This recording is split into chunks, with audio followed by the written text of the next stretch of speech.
Time now for me to share with you my blunt thoughts. And this morning I've titled it, The GFA and Our SOEs in Ghana, that is state-owned enterprises.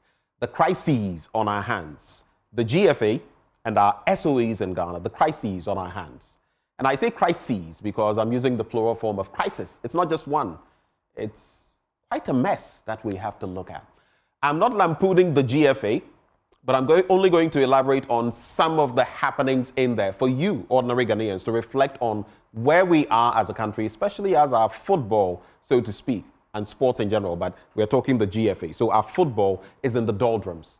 But are there administrative problems as well to how we're dealing with football in the country? Come with me, and we shall quickly get to our slides in a bit. And I'll start from here. So the GFA's cost of bus procurement. Of course, you know this promise was made. This promise was made that, buses were going to be procured for different teams. And it was met with a lot of excitement. So what did the GFA do?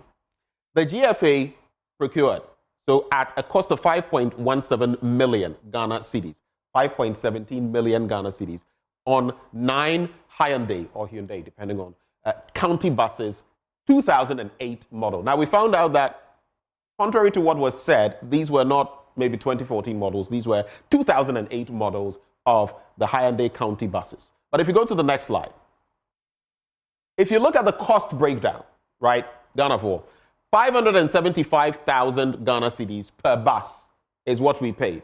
575,000 Ghana cedis. And mind you, these are not new vehicles. I saw some of the vehicles and, well, yes, they were sprayed afresh and all of that, but definitely not new. In fact, one entity, one soccer team said that right after it picked up the bus, it had to take it straight to the mechanic's shop. Then you look at the expected market price for that year. You'd be looking at between 75,695 to 106,000 Ghana cedis. So what explains this? But let's elaborate further. Let's move to the next slide. If you look at the price discrepancy between the 2008 bus market price and the GFA's price, this is the picture you see. The GFA's price stands at a staggering 575,000 Ghana cedis. The highest market price you would have got for that age of vehicle, 2008, is 106,000. The difference there, 469,000 Ghana cedis. But let's play devil's advocate. Let's up the tempo. Let's even say it was a newer model. Next slide. If you look at the price discrepancy between the 2014 bus, so it's not a 2008 model, it's a 2014 model now. Let's contemplate that. The market price, the GFA still stands at 575,000. The highest market price at that level for a 2014 model is 495,000. It still leaves a deficit of 80,000. So what exactly happened? Next slide. And there is also the case of potential conflict of interest because, let's face it, we talk about government and the different dynamics all the time, but in our different silos, groupings, workspaces, and of course, the GFA works for us. There are procurement rules they must follow. Now, look, this contract was single-sourced to Michael Osekre, his company. Michael Osekre is the GFA's chief of staff. I'm not saying anything. You decide. You say it for yourself. If you go to the next slide, then we'll see that even if you want to contemplate FIFA and our own public procurement regulations, if you look at FIFA regulations, for contracts above $300,000, and you're looking at 5.17 million Ghana cedis, so you know what we're talking about. For contracts exceeding this, using FIFA funds, there must be a competitive tender process. That is, if the funds are from FIFA, there must be a competitive tender process. It's required, okay? If you go to the next slide, if you come to Ghana and the Public Procurement Act and single sourcing criteria, these can happen if there's no alternative supplier, no alternative suppliers exist, or urgent procurement due to an emergency. Was there an emergency on this? I doubt it. Required for research or national security, or compatibility with existing goods or services. These are the things to contemplate. These are the grounds to look at. Next slide. Now, moving away from the GFA, of course, I just want to end on the GFA by saying that we need a lot more scrutiny. So many things have happened. We've spoken about Kurtokraku and a number of things. I think the GFA would do itself a great service and not a disservice by coming out openly to contemplate, talk to the nation about some of these matters. Our football is not doing well. It's on a, I wouldn't say it's on its deathbed, no. But more must be done for transparency so that even if investors will come in, they can do so. Look at our local league.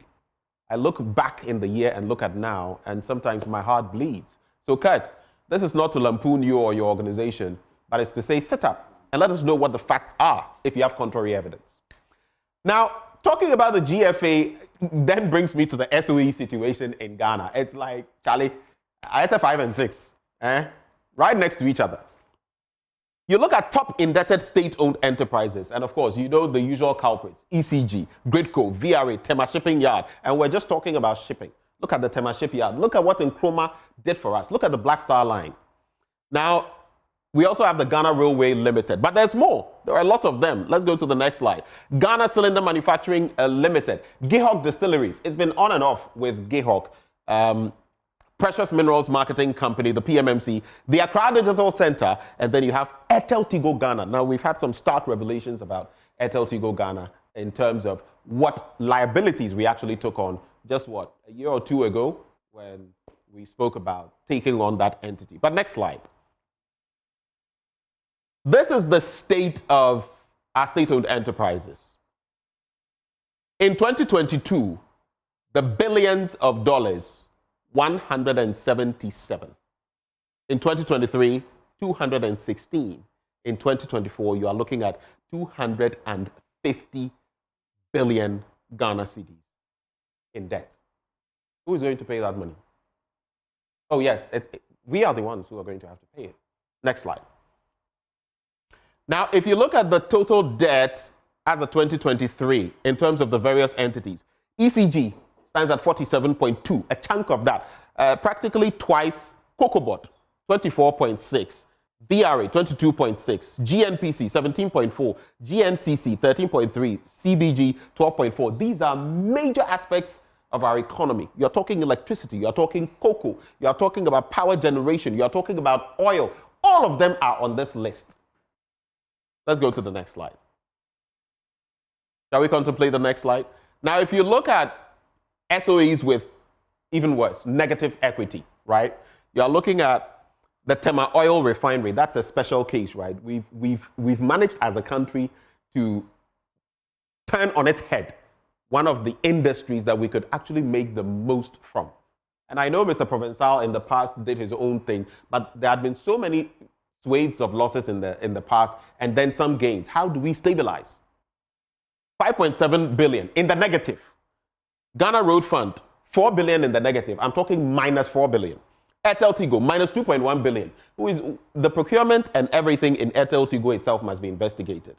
Ghana Water, minus 345 million. Tema Shipyard, minus 60 million. PMMC, minus 25 million. When you have an economy running like this, how do you even break even to talk of get your head above water?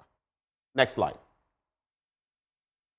And then you look at the ECG's financial performance. Now we're going to focus on just two as I wrap, the ECG and Cocobod, right? If you look at the profit and loss, in 2012, there was a loss of 136 million in the negative, 246 million in 2013.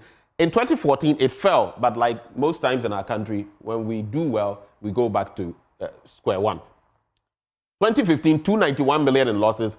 Then something interesting happening. 2016, 209 million in gain, but we quickly fell again. 2017, 497 million. Then it reached a staggering 2.2 billion in losses. Then 2019, 1.46 billion. We made a profit 2020, 2021, 410 million. And then it quickly spiraled. And now in 2023, look at where we were. So a period of 11 years, 2012, 136 million. Look at where we are now in 2023, minus 10.2 billion Ghana cedis. Next slide. And in the final slide, then you also take a retrospective look at Cocobod over time. From 2012, 65 million in debt We went to a staggering 1 billion in 2013. How can you sustain this? How do you even claw back out of debt? 2014, profit made 329 million. Once the profit starts falling, you know something is happening. 2015, we fell, and then since that time, look at the trajectory. 2020, you look at that, and then 2021, 2.4 billion in the negative. 2023, at least, you have something to celebrate there, 2.3 billion. And since that time, what has been happening? A decline again, and we are where we are. Look at the differences. The question is, we can't keep managing our affairs the way these are managing them and make any headway. Not the GFA, not our SOEs, not government. And it is up to us to rise up and ensure that these institutions do the right thing. It is a crime scene when all of these state-owned enterprises have heads who are earning so much, getting so many perks, and this is what they deliver to the ordinary people of Ghana. It is time for us to arise. Let's be angry enough, because Ghana is for you and for me. My name is Benjamin Akakpo. These are my blunt thoughts shared with you, raw, hot, and edited, undiluted. God bless Ghana and make her great and strong.